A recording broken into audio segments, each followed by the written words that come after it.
Hello, I'm going to be discussing cerebral palsy, or CP. Cerebral palsy is an umbrella term for a group of disorders that affects the part of the brain that controls muscle movement and muscle control.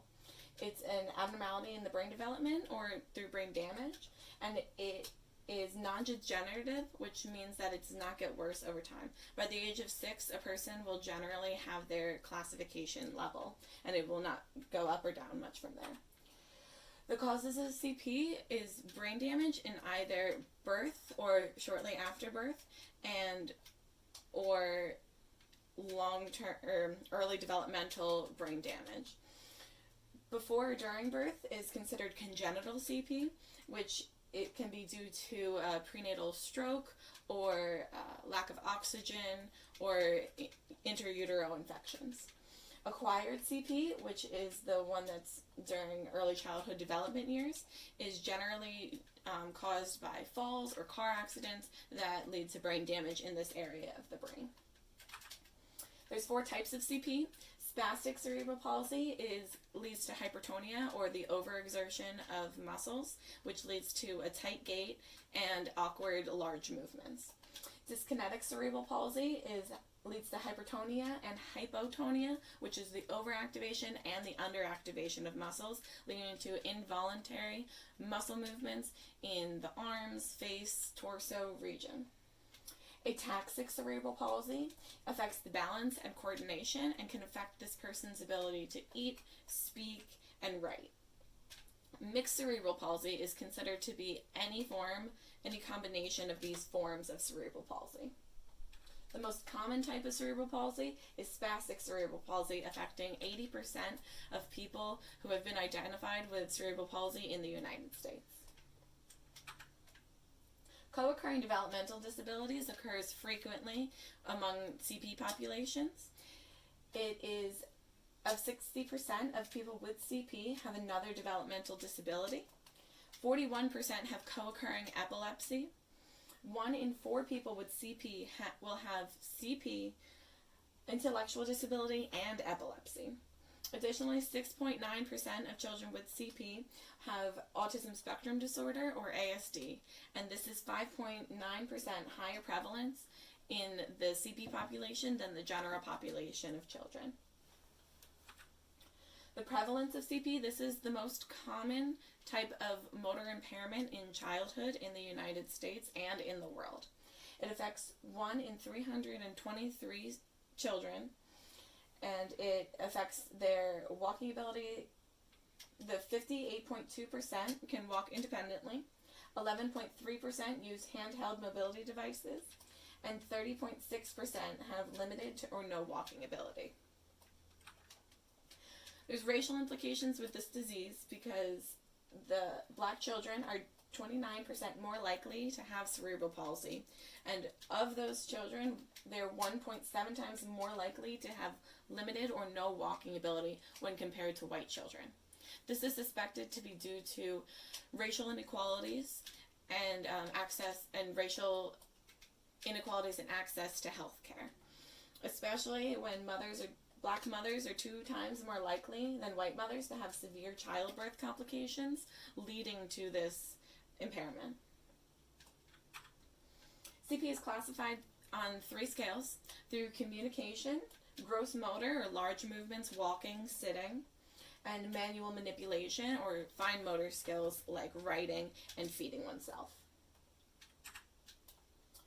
The communication function classification system assesses the severity of the communication impairment for children and adults. It ranks from level 1 to level 5, increasing in severity as it goes up. A person who would be at level 1 would be described as being able to independently alternate between the sender and the receiver of information with most people and in most environments. So they'd be able to talk to their parent and receive back and forth information, and they would be able to talk to a teacher or a acquaintance back and forth. A person at level 5 severity would seldom be able to communicate even with someone like their parent or a sibling, someone that they're very familiar with. This communication impairment can drastically affect a child's ability to learn and function in an educational environment. So one could create a 504 or an IEP for this child. A 504 accommodation could be educating peers and staff about cerebral palsy, because the child may or may not be able to advocate for themselves in this way, and providing counseling sessions for the likely struggles between peers, between staff at home with the inability to communicate or lacking ability to communicate, and allowing for clarification of directions as needed, a person coming over to that child and clarifying directions. An IEP, so someone more on the more severe side, their accommodations could include adapted or simplified text materials, assigning tasks at an appropriate reading level, and review, restate, and repeat directions as needed, because they will have difficulty receiving the information and then giving it back in a way that's effective. Gross motor function classification system is the next system, and it assesses the severity of gross motor function and impairment. This is the big walking, sitting movements. It's similar to the communication function system, which increases in severity from level 1 to level 5. Level 1 person would be described as being able to walk at home, outside, in the community. They can climb stairs, but they may have trouble balancing, and they have limited coordination.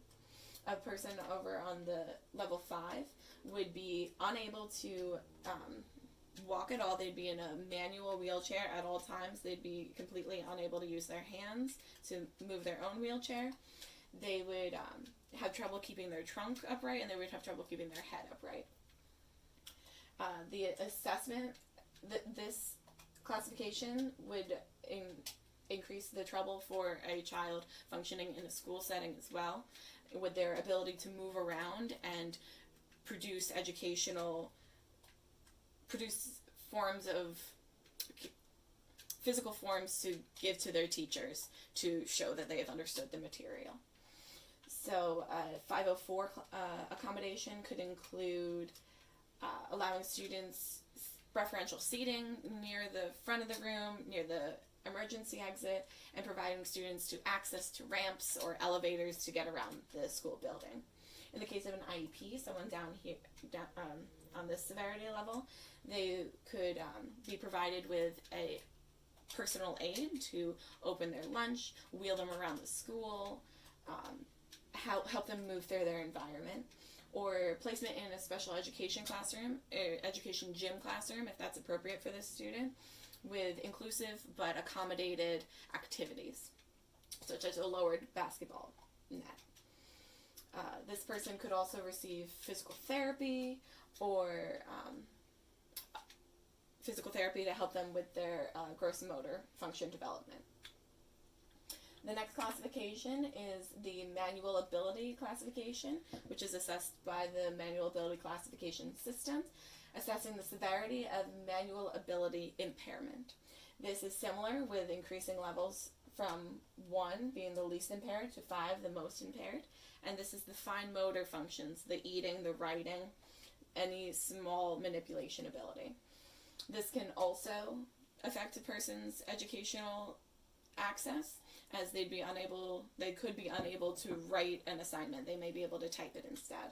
So a 504 accommodation could include allowing students to type assignments rather than handwriting them, allowing extended time for handwritten assignments, and to provide accommodated but inclusive physical education activities.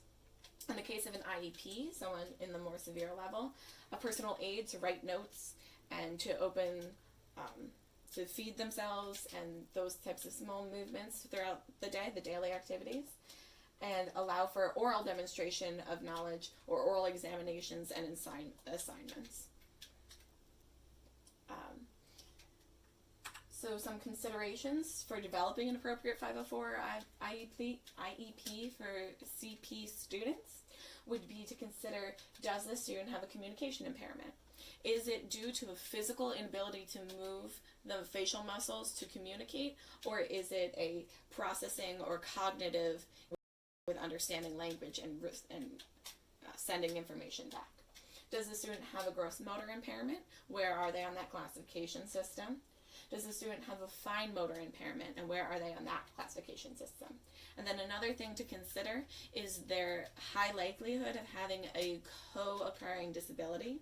So one would need to consider what the additional needs of the student are, and do those needs overlap for both of their occurring disabilities, or do they need additional accommodations for their second or tertiary disability.